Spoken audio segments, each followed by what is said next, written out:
तो एक पंडित जी महाराज बेचारे कभी संध्या नहीं करते थे, तो पंडित जी ने कहा कि मैं भी प्रजा हूं, अगर संध्या नहीं करेंगे तो राजा फांसी दे देगा। तो पंडित जी को लगा शौच, और शौच करने के लिए लोटा उठाए पानी में और चले गए शौच करने।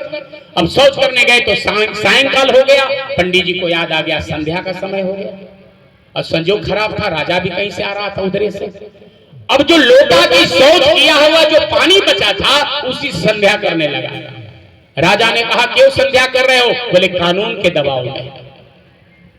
संध्या तो कर रहा हूं लेकिन आपके कानून के दबाव में, अगर मेरे दबाव में तुम कर रहे हो तो लाभ मिलने वाला नहीं है, तुम सहज करो, स्वाभाविक करो, तब लाभ मिलेगा।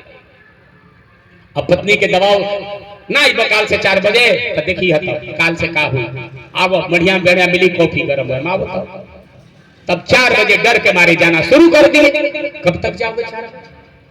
मेरा बात तो कहने का मेरा मतलब है कि जो भी नियम जीवन में स्वीकार करना चाहते हो वो स्वाभाविक स्वीकार करो। अगर जीवन में मानसिक दबाव रहेगा तो तुम नियम तो करोगे लेकिन नियम की फलश्रुति तुमको मिलने वाला नहीं है। सहज रूप से तब लाभ मिलेगा। इसे चंदा दे रहे हो, हमारे पंडित जी बार बार कह रहे हैं नहीं दीजिएगा तो ठीक नहीं लग रहा है, तो ये दबाव में देकर भी लेना भी अच्छा नहीं लगता है। मैं तो कहूंगा सचिव महोदय कि मैं कह रहा हूं व्यासपीठ की ओर से कि जितनी अगर क्षति हो रही हो इस यज्ञ में, आज मुझे कह दे मैं कल चेक न डाल दूं तो मैं जीवन में आपके सामने नहीं आऊंगा, कल चेक डाल दूंगा उतने का जितनी नुकसान इनके हो रही है, लेकिन इसलिए नहीं दूंगा कि ये देने से तुम्हारा जीवन की सत्कर्म नहीं मानी जाएगी, तुम्हारे जीवन की जग सफल नहीं माना जाएगा। आपकी सहयोग से हो जाए, लिखा है, आप देखिएगा बोर्ड पर क्या लिखा है। सचिव महोदय क्या बताइए क्या बोर्ड पर लिखा है? यज्ञ के बारे में जो लिखे हैं, कौन सा विकास जनता के सहयोग, क्या कैसे लिखा हमको भी याद नहीं आ रहा, जनमानस के सहयोग या कुछ ऐसा लिखा। तो जो कार्य अभी तक आपके सहयोग के बदौलत हो रही है और आप अपनी सहयोग की प्रदान करने में कठिनाई उत्पन्न कर रहे हैं, इसका मतलब अगर आप संदेश देना चाहते हैं कि मैं आपके कार्यक्रम में उत्सुकता नहीं है मेरी, तभी तो।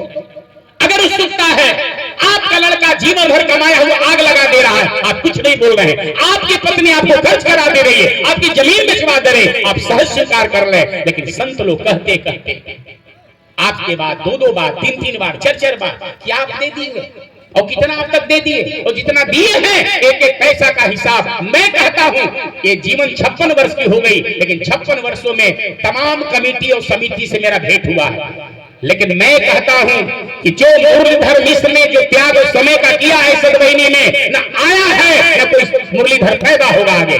उनकी कीमत तब लगाओगे जब एक काम कोई करने के लिए इतना घर गृहस्थी का त्याग करके, बाल बच्चों का त्याग करके 2-2 बजे रात तक मैं देखा हूं ये जगते रहे, मैं बगल में। इससे बड़ा महात्मा कौन हो सकता है? हम लोग तो आधा घंटा बोल के चले जाते हैं दक्षिणा लेकर। जो व्यक्ति अपना जीवन के सर्वस्व दान कर दिया है, कोई बच्चा चू भर नहीं बोलता है पापा कब आओगे, पत्नी एक बात फोन नहीं करती है कि आप खाए कि नहीं खाए, बोलो चलो। ये बात नंदलाल जी आज कह रहे थे कि महाराज मुरली जी का कोई जोड़ नहीं है, इनके अभाव जैसे लोगों के लिए फिर क्या होगा भविष्य भगवान जाने। मैं सतवाहिनी माँ के चरणों में प्रार्थना करूंगा कि हे सतवाहिनी माँ, इनको इतना निर्भय निर्भीक और निरोग बना के रखना कि अपनी कलम की इनकी ताकत कहीं घटने मत देना, ऐसे कलम इनकी अबाध गति से चलती रहे। यही महारानी से विनती है मेरी।